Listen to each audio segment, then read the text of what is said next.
Empiezo este nuevo formato de videos explicando la relación que existe entre el desempleo y la pobreza y el subdesarrollo, el atraso empresarial de Colombia. Las cifras antes de la pandemia son dolorosas. Teníamos entre desempleados que reconoce el DANE y unos que llama el DANE inactivos, que son gente que queriendo trabajar no puede trabajar, 12 millones de compatriotas en esa situación. Además hay 5 millones de colombianos que tuvieron que irse del país porque no pudieron emplearse en Colombia. El Ministerio de Hacienda dice que la informalidad es del 69%. Informalidad significa empleo precario y bajos ingresos. Y hay otra cifra muy elocuente. Apenas cotizan para pensión en Colombia, entre los que trabajan y los que quisieran trabajar, apenas cotiza el 23% de los colombianos, cosa que les asegura una vejez en condiciones supremamente duras, pobres y sin un ingreso suficiente. Hagamos este ejercicio para entender en qué consiste este fenómeno. Si esas 12 millones de personas que he señalado que queriendo trabajar no pueden trabajar y están en Colombia, los empleáramos, es un ejercicio lo que estoy haciendo, los empleáramos, se podrían crear en Colombia 240.000 empresas de 50 trabajadores cada una, o sea, empresas y empresarios de una cierta importancia.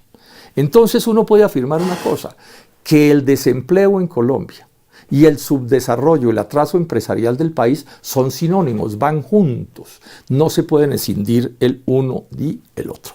Este desempleo además golpea el desarrollo empresarial de otra manera, es que reduce la capacidad de compra. Y hagamos otro ejercicio matemático. Si esos 12 millones que he mencionado varias veces ganaran un salario mínimo, tendrían ingresos por 144 billones de pesos, o sea, millones de pesos. Imagínense cuánto más empresas, cuánto más economía campesina, indígena, trabajadores por cuenta propia, cuántos más empleos podríamos generar si esa capacidad de compra en Colombia existiera, pero lamentablemente no existe. Ahora, ¿a quién responsabilizar de este desastre? ¿A quién responsabilizarlo? La culpa no es ni de los trabajadores ni de los empresarios. Esto se puede demostrar hasta la saciedad. Tienen toda la razón Jimmy Mayer y Cristian Daes, dos empresarios colombianos muy exitosos, cuando se sienten orgullosos de la calidad de los trabajadores colombianos y los comparan con los mejores del mundo.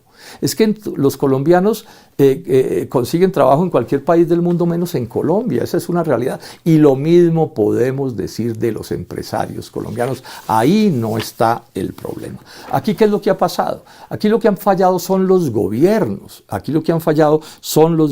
en especial desde 1990 con la apertura de César Gaviria hacia acá y con los tratados de libre comercio hacia acá. Porque esas políticas lo que hicieron fue definir que en Colombia era mejor traer del extranjero, importar que producir en Colombia. Y claro que hay que importar lo que no producimos, pero es que estamos importando 14 millones de toneladas de productos agrícolas que podíamos producir y una buena parte de las confecciones y del calzado también lo estamos importando cuando lo podríamos producir en Colombia. En resumen, aquí no se ha hecho ni se hace lo que han hecho los países exitosos en la economía de mercado, en el capitalismo, porque este es el debate que estamos haciendo. No es cierto que aquí se esté haciendo, repito, lo que han hecho los países exitosos. Entonces, ¿qué hay que hacer? Pues los colombianos y las colombianas debemos unirnos en torno a 3 ideas. La primera idea es reconocer que estamos muy mal, que el hecho de que a unos cuantos les vaya bien en Colombia no quiere decir que el país está bien. Eso es un error garrafal. En segunda instancia hay que unirnos en la idea de que hay que hacer reformas importantes, cambios importantes en la economía de mercado de Colombia. No se trata de estatizar la economía. Y que para poder hacer eso tenemos que unirnos asalariados, campesinos, indígenas, clases medias y empresarios, todos unidos en torno a estas ideas que estoy planteando, con un norte muy preciso, además de otras cosas, crear fuentes de empleo que son fuentes de riqueza, fuentes para crear más valor y más progreso en Colombia. No olvidemos una cosa, el origen de todo progreso en la historia de la humanidad es lograr que el trabajo sea cada vez más productivo y más amplio en la sociedad. En eso es en lo que tenemos que trabajar, en torno a eso es a lo que tenemos que unirnos. Muchísimas gracias y hasta la próxima semana. Y que ser joven debe ser sinónimo de no ser estudioso, de solo preocuparse por la fiesta, por la rumba, por una serie de cosas, de no vincularse y no interesarse en la política, porque yo soy joven y soy muy despierto y a mí nadie me trama y yo no me meto en esas cosas. Entonces la reflexión que les hago es esta: disfruten la juventud lo más que puedan, porque no tienen dos. Nadie se ha podido inventar ser 2 veces jóvenes. Pero también les quiero decir esto, y eso de que la disfruten tiene que ver con las fiestas, la rumba, los deportes, todas las cosas que son propias del vigor juvenil y ese tipo de cosas, y háganlo de verdad, porque si no lo hacen no van a tener después tiempo para repetirlo. O sea, gócense la vida. Yo me gocé mi vida de juventud y realmente me divertí bastante. Pero también les tengo que decir esto: quien más disfruta la vida es el que más conoce la vida, el que más sabe de las cosas, el que se interesa por más temas complejos. Pongo un ejemplo que es simple. ¿Quién es el que más disfruta del fútbol? El que más sabe de fútbol. ¿Quién es el que más disfruta la música? El que más sabe de música. ¿Quién es el que más disfruta el baile? Pues el que más sabe de baile. Entonces mi comentario a ustedes, mis queridos jóvenes, es que hagan el esfuerzo por vivir una juventud muy plena, pero introduzcan en esa juventud muy plena la política. Porque como ya alguien dijo aquí, si uno no se mete en política, la política sí se mete con uno. Yo les digo que a mí me frustra un poco, me siento mal, porque esta reflexión que yo estoy haciéndoles no es común entre las personas. O sea, en Colombia los más vivos se ufanan, los más vivos entre comillas se ufanan de ser apolíticos, que resultan ser los menos vivos. Porque cuando llega la hora de tomar decisiones políticas no tienen ni idea de qué hacer, los engaña cualquiera, les pesa más el color de la corbata o el vestido del congresista o del parlamentario o de la candidata que cualquier planteamiento, porque no entienden nada, es el imperio de la superficialidad. Eso es producto muy propio de una sociedad tan descompuesta como esta. Entonces mi invitación, y los felicito por estar aquí, porque es evidente que si ustedes están aquí es porque no ven las cosas de esa manera, es a que luchemos esto entre los amigos y entre los compañeros. Repito, no se opone una cosa con la otra. La rumba y tomar la vida con la mayor seriedad no se oponen una cosa a la otra, porque además también digamos una cosa: o este mundo lo cambiamos nosotros, lo cambian ustedes, o no lo va a cambiar nadie. Quienes nos están gobernando no van a mover un dedo por cambiar las cosas, y eso tiene que ver con esto que yo les digo. Si a mí hay una cosa que me abochorna, que me produce un poco como de dolor ajeno, es ver la semana que yo llamo la semana del aleteo. ¿Cuál es la semana del aleteo? La semana anterior a las votaciones, ver un número inmenso de colombianos y de colombianas así, con las dos manos, y ahora por quién voto, y ahora por quién voto, y ahora por quién voto. ¿Sí? Y mucha gente decide su voto llegando a la urna, y el 80% de los colombianos y colombianas que votan al mes no saben por quién votaron para el Senado. No saben por quién votaron. Así de mal estamos en esto. Entonces mi invitación es a que rompamos eso, porque si lo que queremos es cambiar a Colombia, pues por supuesto lo que necesitamos es que más gente se interese en estos temas, pero les repito, no los veamos como un problema interesarnos, disfrutemos la vida. Parte del disfruto de la vida es poder uno depositar su voto u opinar en política con la certeza de que no hay un badulaque engañándolo, que no le metieron los dedos a la boca, y que con un punto de vista u otro su decisión sea una decisión consciente, porque entiende mejor el mundo en el que se mueve y no porque se mueve a ciegas en ese mundo. Un saludo muy especial a usted y a toda la Comisión Quinta. Muchas gracias. Decirles esto: yo saludo cualquier esfuerzo que se haga por impedir la masacre que se está dando de productores lecheros en Colombia. Eso me parece extremadamente grave. Todos lo sabemos, porque esa ganadería norteamericana funciona con subsidios descomunalmente grandes que nos están llevando, ya se sabe, a unas pérdidas grandísimas de pequeños y medianos productores, pero incluidos los productores mayores están amenazados. Y todos sabemos en esta Comisión Quinta y en Colombia que esa crisis por culpa de estas importaciones de productos lácteos se va a complicar todavía más a partir del 2020, termina el periodo de grabación y no haber control, que hoy algún tipo de control existe a las importaciones norteamericanas de leche en polvo, de lactosueros, de quesos, de mantequillas, lo que sea, y poco después esa misma avalancha se va a producir con origen de la Unión Europea, que es otro formidable productor de bienes lácteos. Entonces, yo creo que quienes han venido denunciando este hecho gravísimo tienen toda la razón. Bueno, yo he estado entre quienes han venido denunciando ese hecho gravísimo. Primera cosa que quería decir, voy a hacer lo más breve que sea. Entonces, por cuenta de esta remercio, la utilización de unas medidas que supuestamente pueden tomarse, que se llaman salvaguardias que son parte de los TLCs. Es un mecanismo que permite, digamos, tomar ciertas medidas de protección. Entonces, en mi oficina, como es común, nos tomamos el trabajo de estudiar cuidadosamente, mis queridos colegas, en qué consiste este asunto.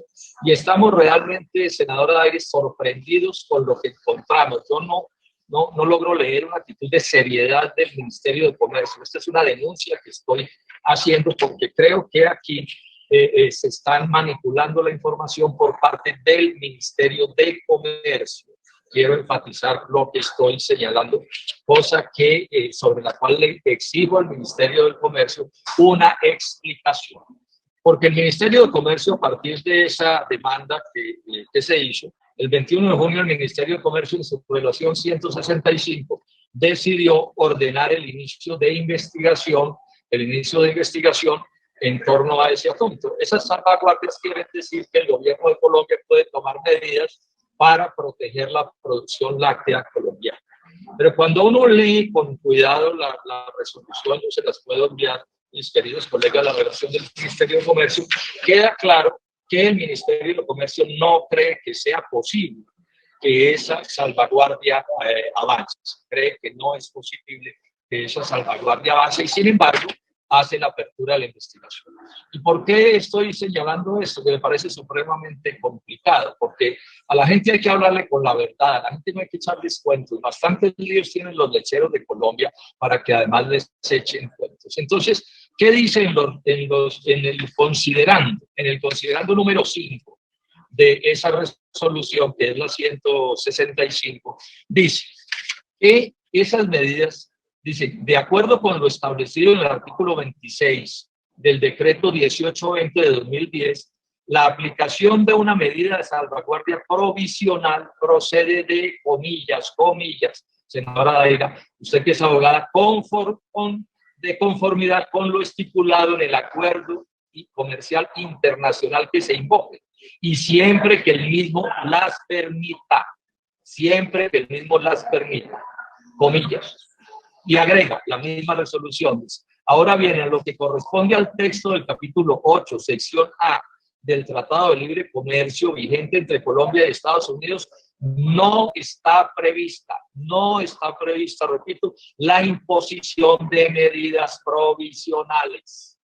Eso dice en el considerando número 5, que en el TLC con Estados Unidos no está prevista la posibilidad de la salvaguardia que se está invocando por parte de quienes lo hicieron. Y en el resuelve, senadora Daira y colegas del Senado, en el artículo 4, dice que de conformidad con lo establecido en el artículo 26 del decreto 1820 y el capítulo 8 de la sección A del Tratado de Libre Comercio vigente entre Colombia y Estados Unidos de América, comillas, no se pactó la imposición de medidas de salvaguardia provisional. Dice, no se pactó la imposición de medidas de salvaguardia provisional. Y entonces yo me pregunto, ¿y entonces por qué abrieron? ¿Por qué ordenaron el inicio de la investigación? No entiendo por qué. Pero además, en mi oficina nos tomamos el trabajo de buscar en el Tratado de Libre Comercio, que yo me lo leí de principio a fin. En mi escritorio tengo cada texto de ese tratado, y en ese tratado se señala cuáles son los artículos a los que se les puede aplicar salvaguardia en Colombia de acuerdo con ese tratado. Y resulta que no aparece la leche. No aparece la leche en polvo, ni aparecen los quesos, ni aparece nada que tenga que ver con el sector lácteo en esa norma que les acabo de leer. ¿Cuáles? No la voy a repetir para no hacerme largo. ¿Cuáles sí aparecen con esa posibilidad? Carne de res de calidad estándar, aves que han terminado su ciclo productivo, es decir, gallinas viejas, gallinas ponedoras, cuartos traseros de pollo, frijol seco y arroz. Según esa norma, no aparece nada más con posibilidad de salvaguardia. Entonces yo le estoy preguntando al Ministerio de Comercio Exterior si yo estoy equivocado en lo que estoy diciendo. O sea, si esas normas no son ciertas. Porque si, ojalá yo esté equivocado y entonces sí que para la salvaguardia, entonces se tramite y la apruebe. O si por el contrario lo que va a suceder es que el Ministerio, cuando llegue la hora de la verdad, la va a negar, invocando precisamente las normas que el propio Ministerio cita en su resolución 165 que yo estoy señalando. Y es que yo estuve en este debate, ustedes ninguno de los quienes están hoy en la comisión les tocaron los grandes debates en esta comisión en todos los años entre el 2002 y el 2006 principalmente. Años en los que yo advertí que nos iba a ir súper mal con el Tratado de Libre Comercio con Estados Unidos y que ese tratado no se debía aprobar porque iba a ser una masacre del sector agropecuario y particularmente del sector pecuario. Ahí están las actas de estos debates, se las puedo enviar, donde yo dije que ese tratado no se debía aprobar porque iba a suceder lo que hoy está sucediendo con la leche, con el arroz y con todo lo que está sucediendo. Lamentablemente, cuando llegó la hora de votar en la plenaria del Senado el ingreso de Colombia a ese tratado, en la única organización política que se opuso en Colombia a ese tratado se llama el Polo Democrático Alternativo, partido del cual yo era militante y dirigente en esos días. Hoy ustedes saben, ya no lo soy en dignidad, pero en esos días cumplimos con el deber patriótico y democrático de oponernos al tratado. Pero además se sabía que la masacre venía. Yo les voy a leer y con esto voy a terminar para no hacerme largo. Lo que dijo el presidente de Fediarroz el día en que el propio presidente Álvaro Uribe en Washington, o al otro día, el 28 de febrero del 2006, dio por cerradas las negociaciones, o sea, quedó acordado lo que Colombia y Estados Unidos iban a desarrollar en ese tratado. Entonces, el presidente de Fediarroz, de ese entonces, y miembro de la Junta Directiva de la SAC, de la Sociedad Agricultora de Colombia, dijo esto.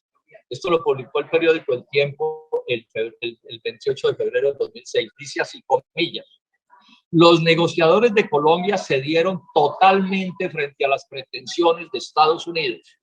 Los negociadores de Colombia, repito, cedieron totalmente frente a las pretensiones de Estados Unidos. Veo un panorama oscuro para la mayor parte del sector agropecuario. No fue un trato equitativo como se comprometió el presidente de la República, es decir, Álvaro Uribe, con nosotros, sino una imposición de Estados Unidos. Por eso me retiré de la mesa de negociaciones, dijo el presidente de Fediarroz. El ministro de Agricultura, es decir, Andrés Felipe Arias, habla olímpicamente de que las zonas afectadas con el TLC se pueden reconvertir, pero hay zonas como Saldaña en las que no se puede sembrar sino arroz.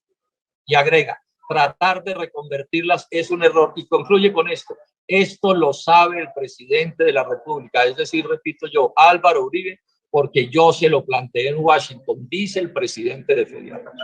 Y entre las cosas que quedaron mal negociadas en ese tratado es el capítulo que tiene que ver con salvaguardia. ¿Y por qué quedaron mal? Primero, porque el tratado, en un error garrafal, lleva a desprotección total, a desgravación total, que se empieza a aplicar a partir del 2006 y va a haber una masacre de productores de leche, como lo va a haber dentro de un poco más de años en el arroz y en la carne de pollo. En segundo término, porque en el tratado quedó una cosa que la propia Sociedad Agricultora de Colombia dijo que no podía suceder y quedó.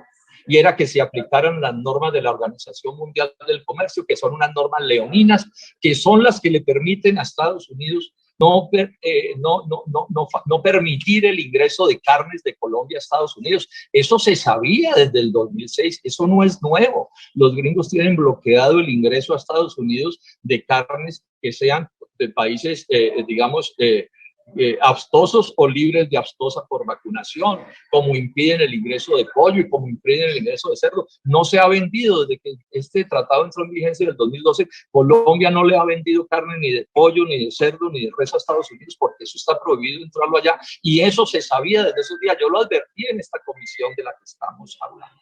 También se autorizó el libre ingreso de lactosueros a Colombia desde el primer día. A Colombia estaba entrando desde el 2012 con cero arancel lactosueros, a corromper a este país, porque ese es un producto que se utiliza para todo tipo de fraudes. Y en el caso de las salvaguardias, ¿qué dice la norma? Dice que solo aplican por 2 años, que termina su utilización a partir del año en que haya plena apertura, o sea, después del 2005 ya no existen las salvaguardias, y reduce, yo lo expliqué en un libro que escribí al respecto, las salvaguardias solo se pueden aplicar en los casos en que yo acabo de explicar. Entonces yo voy a terminar diciendo esto. Entre los muchos errores que cometió el presidente Uribe en ese momento, este es uno de los más graves de todos. Haber desprotegido, como estoy explicando que desprotegió, en relación con Estados Unidos y la Unión Europea, particularmente el sector ganadero, el sector lácteo, en lo que tiene que ver con la posibilidad de exportaciones a Estados Unidos. Ahora, esto lo estoy diciendo con toda franqueza porque yo quiero que los ganaderos y ganaderas de Colombia sepan con franqueza qué es lo que les corre pierna arriba, pero no me vayan a interpretar mal. Me uno con cualquier esfuerzo que podamos hacer entre todos para impedir que esta masacre se dé. Me uno con todos aquellos que se estén sumando a un planteamiento que yo vengo haciendo desde hace rato, y es que hay que renegociar los tratados de libre comercio con Estados Unidos, porque son tratados leoninos que le hacen un daño inmenso a este país y que su único arreglo consiste en la renegociación. Y espero que el Ministerio de Comercio me dé alguna explicación a las gravísimas acusaciones que estoy haciendo. Porque si yo estoy equivocado, ojalá esté equivocado y la salvaguardia quepa y bloqueemos esas importaciones. Pero si el Ministerio de Libre Comercio lo que está haciendo es una pantomima para crear a la gente falsas ilusiones, me parece una gravedad inaudita, porque el primer deber de un servidor público es hablar con la verdad, con las leyes en la mano, con las normas en la mano, así esas normas no nos gusten, como no me gustan las normas que yo estoy citando. Invito a los colegas de la Comisión Quinta a que reclamemos unidos todos para que esta defensa del sector lácteo y de la ganadería y del agro colombiano sea de verdad, y que no nos venga la alta burocracia a engatusarnos y a enredarnos con lo que está montada. Es una masacre. Muchísimas gracias. Un hecho muy importante por 2 razones. La primera, porque ASI es una fuerza que tiene una tradición larga en Colombia, tiene elegidas una cantidad muy importante de personas a las corporaciones públicas, una tradición de lucha de años. O sea que es un refuerzo cierto, ¿no? Cierto. Berenice lo va a hacer muy bien, que es su presidenta nacional, lo va a hacer muy bien en la lista unificada de Senado que va a tener la coalición de la esperanza. Pero además manda un mensaje de que este es un proyecto de puertas abiertas, en democracia, pero al mismo tiempo de puertas abiertas. Bienvenidos quienes están por el verdadero progreso de Colombia, la gente de las regiones. Estamos muy impresionados por lo que acabamos de ver aquí, ver toda la jefatura de Colombia de la ASI respaldando este proyecto. Entonces es un acierto nuestro, sin duda, que es un acierto, y nos alegra mucho. Cada vez estamos más seguros que uno de nosotros va a pasar a la segunda vuelta de las elecciones del año entrante, y alguien de la coalición de la esperanza va a ser jefe del Estado a partir del 2022.